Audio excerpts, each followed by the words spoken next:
It's a new day on DS9 and Quark is conducting some business. Or rather trying to, as he's getting Umox blocked by his own brother, though to be fair, Rom does have a good excuse. Grand Nagus Zek himself is paying another visit, and it looks like he's using Quark's home while he's here. We'll leave him to settle in and move to Bashir. He's called to see Cisco and has a celebration sprung on him. Apparently he's been nominated for an award, something to do with outstanding medical achievement, and everybody's happy for him. Everybody except him, it seems, and after mouthing some particularly unconvincing platitudes, he scarpers. Dax catches up to him later to find out what's wrong, and he tells her this particular award is considered something to strive towards over a whole career. The other people who are on the list are all old gits who've been doing this for decades, and he thinks that means he doesn't have a chance, so he's not going to let it bother him. Dax says she won't mention it again as a result, then immediately mentions it again, suggesting she hasn't entirely bought his excuse. Back to Quark we go, and he's decided he's had enough of slumming it with Rom while the Grand Nagus uses his quarters. Living with such mess is bad enough, but learning Rom's been liberating things from the bar drives him over the edge, and he goes to get his quarters back. He might be angry, but he's not a fool, so he sends Rom in first. The expected angry reception doesn't happen, so Quark makes himself known, and they all go in together. The Nagus has done a touch of redecorating, which is why Quark no longer has any furniture. The space was necessary, you see, for Zek to focus on his work. It's not easy to revise the rules of acquisition, after all. Quark's ecstatic at the news. The Grand Nagus is the biggest lying, cheating, unscrupulous bastard who ever lived. A chance to get a look at what he's written before everybody else could give him the edge he's always dreamed of. That pleasure soon fades when he starts to hear these new rules. The first, which previously read, "Once you have their money, you never give it back," now says, if they want their money back, give it to them. The others are similarly themed, a complete opposite of the very foundation of Ferengi culture. It would appear that, if Zek gets his way, the rules of acquisition will become the rules of altruism. It's a trick. It has to be. The Nagus is just pulling a long con. That's what Quark's been telling himself when the Nagus comes to his bar and buys everybody a round of drinks.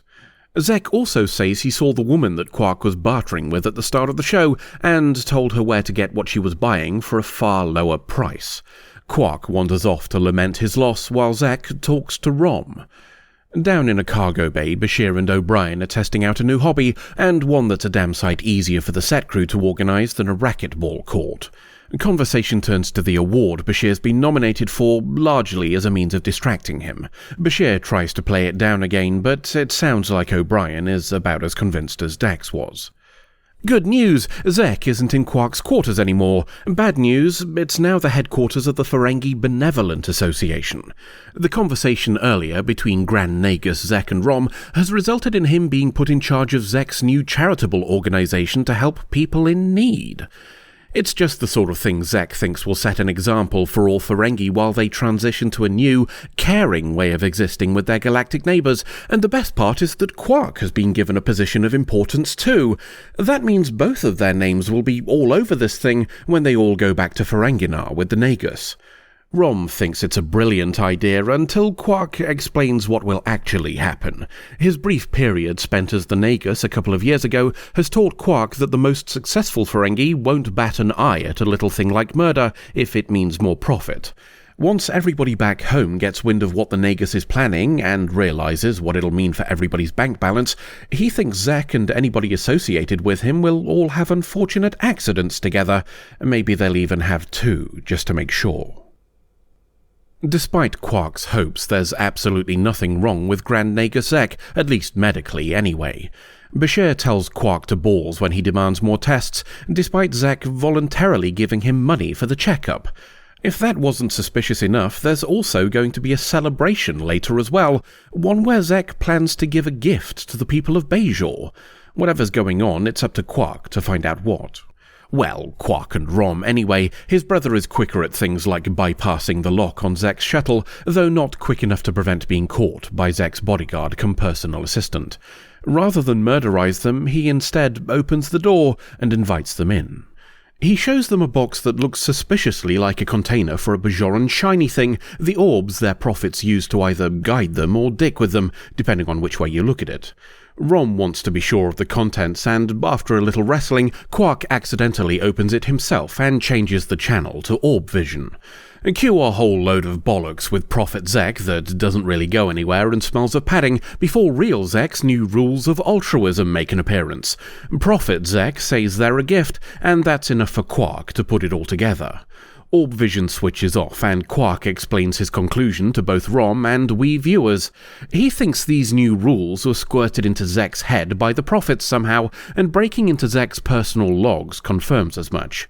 It looks like the Nagus tried to go and have a chat with the Prophets personally after coming into possession of the shiny thing. Getting on well with beings that can see any point in time could be very handy for things like business trends, stock market changes, and lottery numbers. Things would appear to have not gone entirely to plan, though, and Zek instead came back out of the wormhole with an intention to completely change Ferengi society. Sounds proper dodgy, but at least Quark has a plan to sort it out. Odo's not been in the episode yet, so let's wedge him into the B-plot. He's heard from a friend that one of Bashir's competitors for the Super Special Doctor Award definitely isn't getting it, and thinks Bashir would want to know this little snippet. Bashir tries to be as nonchalant with Odo as he has been with everybody else, and it's as unsuccessful as it was all the other times. To Quark we go, and his plan, it would seem, is kidnapping. He's going to take Grand Nagus Zek back to the wormhole to sort things out, and he's doing it alone as Rom scarpers and Quark sends Zek's assistant away. Maybe he thought being the only one there would let him take the credit if he fixes things, or at least give him a chance to try and soften Zek's revenge for kidnapping him. Quark unbags the Nagus once they're in the wormhole, and Zek confirms he visited the Prophets. Just flying in here and having a gander at the shiny thing did the trick, he says, so that's what Quark does too. To orb vision once more, and the Prophets are talking to him as they did to Cisco through the people in his memory. As a handy coincidence, it also saves money on hiring new actors. After a little preamble, we get down to talking about Zek. They remember him and the reason he had for coming. All very unpleasant, they thought, which is why they decided to change him to reflect how Ferengi used to be in times past. Apparently, the Ferengi desire for financial gain wasn't always quite so potent as it is now, and the Prophets preferred that version better, so they just changed Zek to be like that. This pisses Quark right off, and he orders them to undo the change, which is pretty ballsy under the circumstances. They instead decide that he's unpleasant too, and will try to steer clear of Ferengi in the future, after they've changed him as well, of course.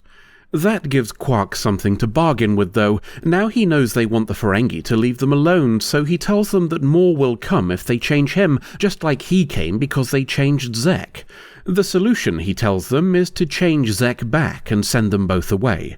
Either the argument works, or they just get tired of listening to him, and the orb vision ends. Looks like it was the former, as when Quark wakes up, Grand Nagus Zek is back to his old, crotchety, avaricious self, and they fly back to DS9 to see how much money he can get out of the Bajorans for the orb. The awards ceremony is taking place, and we're all gathered to watch. Even Bashir has decided to turn up to see proceedings. He needn't have bothered, as it goes to one of the other nominees. Everybody comforts him and files out, but at least he's honest with Dax now about being upset at not winning, so that's progress. And progress is being halted on everything Zek did while he was altered by the Prophets. Every copy of the rules of altruism has been burned, and Quark has sworn to secrecy about any money spent on charitable causes. Quark's a bit pissed off about not making even a single slip of latinum from the whole sorry business, so Rom cheers him up. While he was in charge of the charity, he embezzled a whole shitload of cash like what a proper Ferengi would do, so we'll leave Quark to compliment his brother's underhandedness until the next adventure. The second story in a row then about Bajoran religion, and one that gives us a potentially very far-reaching piece of data, the willingness of prophets to directly alter the development of a culture. We've seen that suggested with Bajor, but it could have been argued that those were indirect visions of future events over which they had no input. Here they just full-on change a person's mind, less divine inspiration than divine interference. This isn't a glimpse of what will be, it's the imposition of what they want. And that has some potentially Bajor-shaking implications. Their whole religion is based on the premise of the prophets being just that, seers of future events. To have proof that they're not only able to change matters, but are willing to do so as well, raises questions about the entirety of the Bajoran faith system. How much of it is prediction, and how much orchestration? We joked about Kira's sexy time orb vision with Barial being a way for the prophets to get their rocks off, but now we have evidence that it might actually be the case. Are the prophets just Q, but without the showmanship? Let's leave the spiritual discussion and move on. Grand Nagus Zek's sudden, forceful conversion is a curious matter. Did the prophets genuinely not foresee how such an attempted change would end for him, or did they perhaps know more than they let on? There's no way to be sure how the rules of altruism would have been received on Ferenginar, and the obvious answer is the one that Quark arrived at, but Rom is possibly evidence that the desire for change in Ferengi culture is more apparent than we're led to believe. I say possibly because we know that even Rom didn't fully embrace the potential for change. Pocketing some of the cash just in case shows he wasn't entirely invested in the whole thing. In fact, that might even have been a way of covering his own arse, if what Quark said about how it would all end was accurate. He can prove he's a real honest-to-Latinum Ferengi because he ripped off the Nagus when he got a chance. That's got to be worth some points if it all comes to blows. If nothing else, it means he can bribe them to let him go. Maybe Rom is a bit more savvy than we give him credit. And what if the rules of altruism had managed to gain some traction? It's unlikely that the most successful Ferengi would have simply shrugged and accepted such a fundamental change, so you could potentially have been looking at either a civil war or a revolution, depending on how much support they either already had or could buy at short notice. Either way, there'd have been a lot of blood spilled in the process, so we've again got ourselves a question of just how much the prophets knew when they changed Zek in the first place. Or perhaps how much they didn't care. We'll end with a look at a certain darts game between O'Brien and Bashir.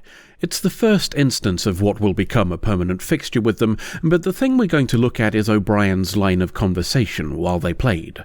Now, others in the episode were needling Bashir about the award nomination too, of course, letting us know that they're all well aware of how it would affect his ego despite his protests, but O'Brien doing so during a game is almost certainly a deliberate attempt to influence his play.